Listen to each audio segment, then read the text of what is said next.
The lecture hall hummed with the nervous energy of 200 cadets from 17 different species. Professor Velkster, a towering cron with crystalline skin that refracted the overhead lights into dancing rainbows, gestured toward the holographic display with 3 of his 6 arms. Classification Omega-7, he announced, his voice resonating through the amphitheater. Deathworld. Planets so hostile, so utterly lethal, that no intelligent species could possibly evolve there. And if they did, he paused for effect, they certainly couldn't survive off-world. The hologram shifted, displaying a blue-green marble spinning in space. Gasps erupted from the assembled students. Earth Volkster continued, the crown jewel of impossible worlds, surface gravity that would crush a Venli in minutes, an atmosphere composed of corrosive oxygen that burns organic matter from the inside, native predators with reinforced calcium-based skeletal structures designed for pursuit and dismemberment, weather patterns that include localized vortices capable of destroying settlements and frozen water falling from the sky at terminal velocity.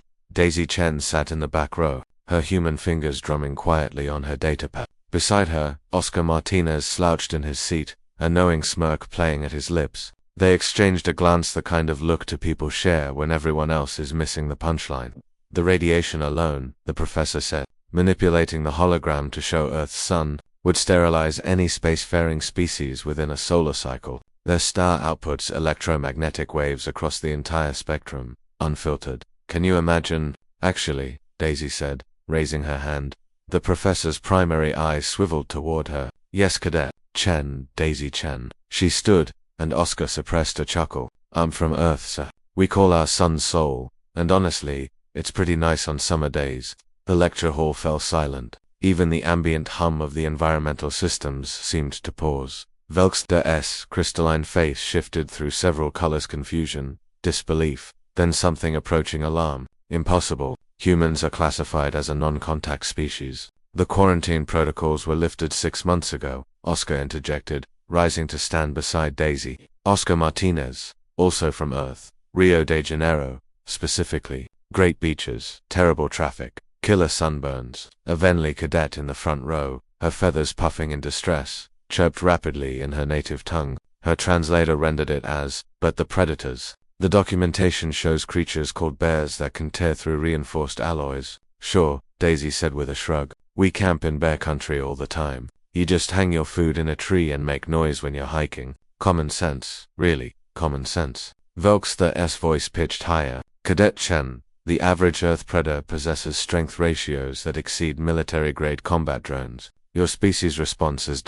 noise. And pepper spray, Oscar added helpfully. Also, we domesticated wolves, kept them in our homes, fed them, let them sleep in our beds. The Venli fainted. 2 medical students rushed to assist her. Explain to me, Velkster said, his educational composure cracking, how you're standing here. According to every xenobiological model, humans should be genetically incapable of space travel. The gravity difference alone, oh that. Daisy stretched, her joints popping audibly, causing several cadets to flinch. Yeah, 0G is weird at first. Everything feels floaty. But we adapt. Humans are good at adapting. She stepped into the aisle, and her footsteps, normal, casual footsteps, echoed like gunshots. Every species in the room experienced them differently. The Kron through vibration-sensitive skin, the Venli through acute auditory organs, the Quexians through electromagnetic field disruption. To all of them, it registered as threat. When I was 7, Daisy said, walking down the steps toward the podium, I walked 3 kilometers barefoot across gravel because I lost my shoes at the beach. My mom was annoyed, but I was fine. The rocks hurt, sure, but you just keep walking. Gravel, Velkster repeated weakly. Unprocessed mineral fragments with irregular edges. The ocean was warm that day, Oscar said, joining Daisy at the front. Maybe 28 Celsius, perfect swimming weather. Although, full disclosure, there were jellyfish warnings. Jellyfish, the professor's translator seemed to struggle with the word. The documentation lists these as toxic organisms that deliver venom through specialized cells. Right, Oscar nodded. Stings like hell, but you just rinse with vinegar. We swim with them anyway. A reptilian slith cadet raised a clawed hand. The data indicates your planet has organisms called mosquitoes that kill millions of your kind annually through disease transmission. Why haven't you evacuated? Daisy laughed. And go where? Earth is home. We just invented air conditioning and bug spray. Problem solved. Problem ... solved. Velkster sat down heavily, a gesture unheard of for a Cron Professor Cadet Chen.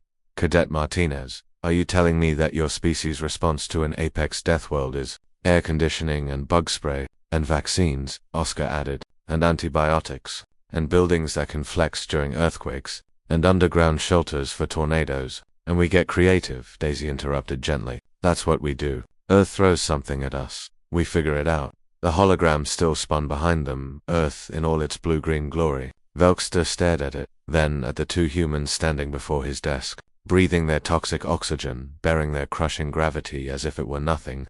In your orientation materials, he said slowly, it mentioned you both grew food, on Earth, in the ground. Sure, Daisy said. My family had a garden, tomatoes, cucumbers, herbs. My abuela made the best salsa. You consumed organisms directly from your Deathworld's contaminated soil. Organic vegetables, yeah, they taste better. And the frozen water that falls from your sky, snow, Oscar supplied. We play in it, build sculptures, go sledding down hills at high velocity for fun, fun. For fun, both humans confirmed. Velkster looked at his 200 cadets, then back at the humans, then at Earth spinning peacefully on the hologram. Something fundamental shifted in his crystalline structure, not fear, but recognition. Class dismissed, he said quietly. I need to revise my curriculum. As the other cadets filed out, giving the humans a wide berth, Velkster stopped Daisy and Oscar at the door. One question, he said. Why did you join the Galactic Academy? Surely Earth has its own institutions. Daisy smiled, the expression predatory in a way she didn't realize. We wanted to see what else was out there. Earth taught us to be curious. And tough, Oscar added. And tough, Daisy agreed. They left, their footsteps echoing in the empty hall. Two humans from a death world that taught them to walk barefoot on gravel and call it home.